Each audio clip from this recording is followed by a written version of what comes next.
There's a specific kind of silence that follows a phone call you weren't expecting. Not the comfortable kind. Not the peaceful kind. The kind where you're still holding the phone against your ear long after the other person has hung up, staring at a wall, trying to reorder everything you thought you knew about your own life. That was the silence I sat in on a Tuesday afternoon in October 3 years ago. The woman on the other end had been polite, professional. She worked for a collections agency, and she was calling about a Visa credit card account, $11,400 past due, opened in my name in 2019. I told her there had to be a mistake. She read me my social security number back, digit by digit, slowly, like she'd done this before with people who said exactly what I just said. She had. I remember setting my phone face down on the kitchen counter and just standing there. The coffee maker was still running. The refrigerator hummed. Everything in my apartment was exactly where I'd left it that morning, and somehow nothing felt like it belonged to me anymore. That was the first call. There would be 4 more over the next 2 weeks. But I'm getting ahead of myself.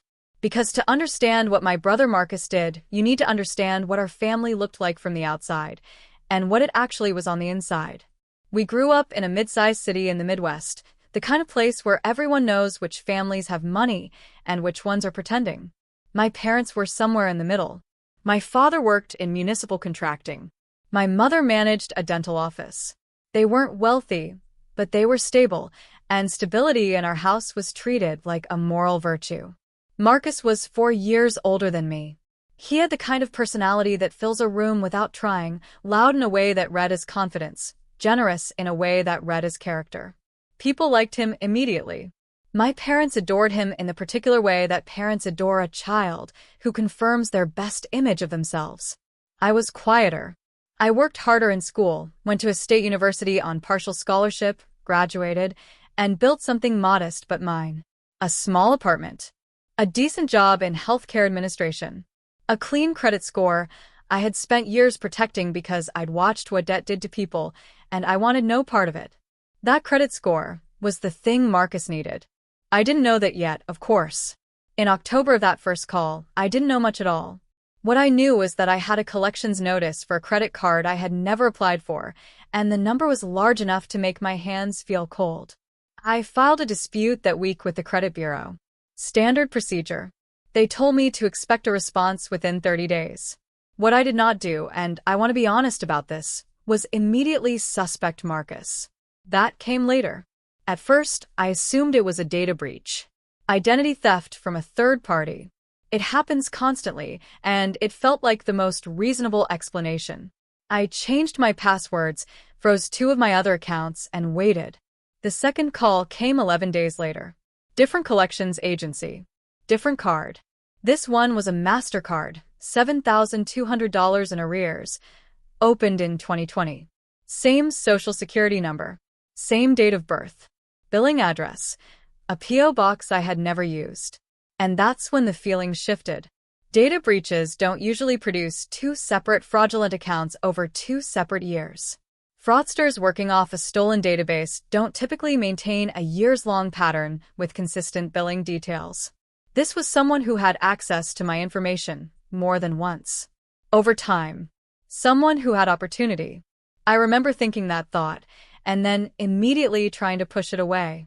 Because when you start pulling that thread, you already know where it might lead, and you're not ready.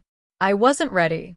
I called my mother that evening, not to accuse anyone, just to talk through it. She was sympathetic in the distracted way she got when something made her uncomfortable. Lots of a mess, and that's so strange, and, well, hopefully it gets sorted out. She mentioned that Marcus had gone through a rough patch financially the previous year. Said it casually. As an aside. Then changed the subject. I filed that away. A week later, my credit monitoring app sent me an alert. A hard inquiry had been made on my credit file, not currently, but flagged in a historical audit. The date on it was April 2021. The institution listed was a regional credit union I had never done business with. I pulled my full credit report that night. There were 4 accounts I had never opened. 4. Total exposure, just over $31,000. I sat on my bedroom floor with my laptop open and just read the same numbers over and over. $31,000. 4 accounts, spanning from 2019 to 2021. All of them in collections or severely delinquent. All of them attached to my social security number. My credit score, which I had spent a decade building carefully, had been quietly demolished. And I had no idea. I remember thinking, would you have just moved on? If the first call had been the only call, would you have accepted the explanation of a data breach and kept walking? I almost did. That's the part that still sits with me. But there was one thing I hadn't checked yet. And I didn't know it yet, but that one thing was going to change everything. I want to tell you about the kind of exhaustion that comes not from being tired, but from realizing how long something has been happening without your knowledge. It's not sharp. It doesn't hit you all at once. It settles in slowly, like weather. That was November. I had submitted fraud affidavits to 3 separate creditors, filed a report with the FTC, and placed a 7-year fraud alert on my credit file. The process was bureaucratic and slow, and nobody seemed particularly alarmed on my behalf. To them, I was a case number. I kept working. I kept showing up. I told no one in my family what I had found beyond that initial call to my mother. I needed more information before I said anything I couldn't take back. The detail I kept returning to was the P.O. box. Every fraudulent account had listed the same P.O. box as the billing address, a box at a shipping center located 11 minutes from my parents' house. Not near me. I had lived on the other side of the city for 6 years. That P.O. box was not in my neighborhood. It was in theirs. I drove there on a Saturday morning in November. I didn't have a plan exactly. I just needed to see it. The shipping center was unremarkable. Fluorescent lights, a woman at the front desk watching something on her phone, rows of small metal boxes along the wall. I noted the box number from the credit report and just stood in that room for a minute thinking. I didn't have a key. I couldn't open it. But I now knew it existed, and I knew where it was, and I knew it wasn't mine. That week, I hired a consumer protection attorney. Not because I was ready to go after anyone specific, but because I needed someone in my corner who understood the legal mechanics of what had happened to me. Her name was Patricia, and the first thing she said after I laid out the timeline was, "This is not random. This is someone who had repeated access to your personal information over multiple years. We need the original application documents." She was right. The application documents, the actual forms submitted to open each credit account, would contain handwriting samples, IP addresses, device information, and in some cases, secondary contact information provided at the time of application. That data was recoverable. It would take time, but it was there. I want to be honest about the moment I first said Marcus's name out loud as a suspect. It was in Patricia's office, and the word came out smaller than I expected, like I was testing whether the air in the room would change if I said it. Patricia didn't flinch. She just wrote his name on her legal pad and circled it. That was harder to watch than I expected. December was quiet on the surface. Underneath, things were moving.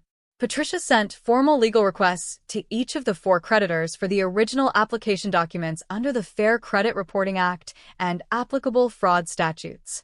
2 responded quickly. 2 required a follow-up. While we waited, I did something I should have done months earlier. I went back through every piece of paper in my parents' house that I had ever left there. Old tax documents from a summer I'd stayed with them after college. A copy of my social security card I'd misplaced and assumed was lost. A photocopy of my passport I'd left in a kitchen drawer in 2017 when I was renewing it and had used their printer. All of it was gone. My mother said she'd cleaned out that drawer years ago, that she had no idea where any of it was. I watched her say it. She wasn't lying, not exactly. But she also wasn't asking the right questions. And then in the second week of January, Patricia called me. The application documents had arrived. I drove to her office the next morning. She had them spread out on the conference table, organized by account and date. I stood in the doorway for a moment before walking in. The room felt colder than it was. The first application had been submitted online. The IP address traced to a residential internet provider.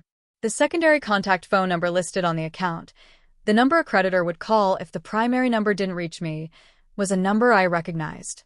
It was Marcus's number, not a number similar to his, not a number that could be explained away. His number, the one I had saved in my phone under his name, for 15 years. Patricia slid the document toward me and let me read it myself. There was a text message I received from him 3 days after that first application was submitted in 2019. I had it still, buried in an old backup. He had texted me asking if I'd gotten any weird mail lately. I'd thought nothing of it at the time. That timestamp. That question. He was checking whether it had already surfaced. I didn't say anything for a long time. Patricia didn't push me. The room was very still. I was aware of my own breathing. Somewhere outside, a car door closed. I said, "What do we do now?" She said, "We document everything. And then we let him show up somewhere he can't walk out of." The family dinner in February was my mother's idea. She'd been planning it for weeks, one of those quarterly gatherings she organized with a kind of determined cheerfulness that none of us ever fully questioned. Marcus would be there, his girlfriend, my aunt and her husband, my parents, me. I told Patricia about it the week before. She said it was actually useful timing. By then, we had the application documents from all 4 accounts, the IP address records, a signed declaration from a forensic document examiner confirming that handwriting samples on 2 paper applications matched Marcus's handwriting from a separate legal document on file, and the one that closed everything, the loan documents. The loan documents were what Patricia had been waiting for. In early 2021, Marcus had applied for a personal loan at a regional bank using a composite of his own income information and my credit profile. The application had been partially approved before the bank flagged an inconsistency and suspended the process. Those documents, obtained through subpoena in connection with our fraud case, listed my social security number, my credit history, and this was the part that I had to read twice, my signature. A signature I had never written. The forensic examiner's report was 4 pages long. The conclusion was 1 sentence. The signature presented on the loan application does not match the known signature samples of the named applicant and exhibits characteristics consistent with deliberate forgery. I had a folder, a quiet, unremarkable manila folder that I brought to my mother's house in the front pocket of my bag. The dinner itself was ordinary at first. My mother had made pot roast. Marcus came in loud and warm the way he always did, hugged me, called me by the nickname he'd used since we were kids. His girlfriend complimented the centerpiece. My aunt talked about a home renovation. My father poured wine. I watched Marcus the way you watch something you've already accepted. There was no hatred in it. I want to be clear about that. What I felt was closer to grief, for the version of him I had believed in for most of my life, and for the years I'd spent unknowingly paying the cost of his choices. After dinner, when the table was cleared and the conversation had slowed, I asked if I could share something with the family. My mother smiled and said, "Of course." I placed the folder on the table. I didn't raise my voice. I didn't describe what was inside before I opened it. I simply laid out the documents in order: the application with his phone number, the IP records, the forensic signature report, the loan documents, and I let each one sit on the table long enough for everyone to read it. Marcus went still about 30 seconds in. Not the stillness of someone confused. The stillness of someone calculating. My mother made a sound I had never heard from her before. A small, airless sound, like something had been taken from her. My aunt reached across the table and picked up the forensic report. She read it twice. Then she set it down very carefully, like she was afraid of it. Marcus said, "That's not. Those documents are being taken out of context." Patricia had told me he might say something like that. She had also told me I didn't need to argue with him. The documents were already filed with the FTC, submitted as part of the fraud case, and copies had been provided to law enforcement that week. The conversation at the dinner table was not the legal proceeding. It was just the moment when the people who loved him most found out who he was. I said, "I'm not here to argue. The case is already filed." He stood up. His girlfriend touched his arm. He sat back down. My father, who had not said a word since I opened the folder, looked at Marcus for a long time. When he finally spoke, he said only, "Is this true?" Marcus didn't answer. That silence answered for him. In the weeks that followed, Marcus hired a defense attorney. The civil fraud case moved forward.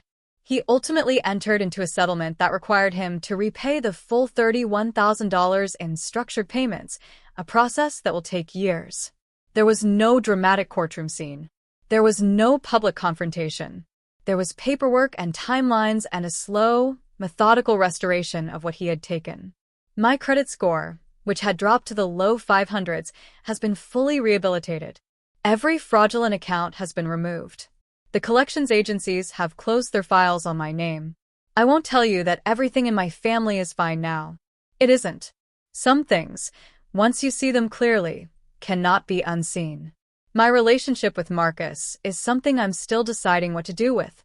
My parents are living with the specific grief that comes from learning that the child they were proudest of was capable of something like this. What I can tell you is that I no longer carry what he did in silence. I used to think that patience was the same thing as peace.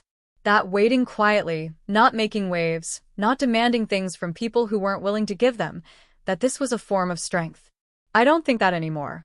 The strength was in the folder. It was in every document I gathered without announcing it. Every call I made without tipping my hand.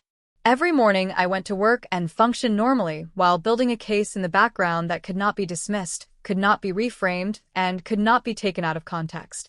The truth, it turns out, is very patient. It will wait in a manila folder for exactly the right moment. And then it will lay itself down on your mother's dinner table and speak for itself.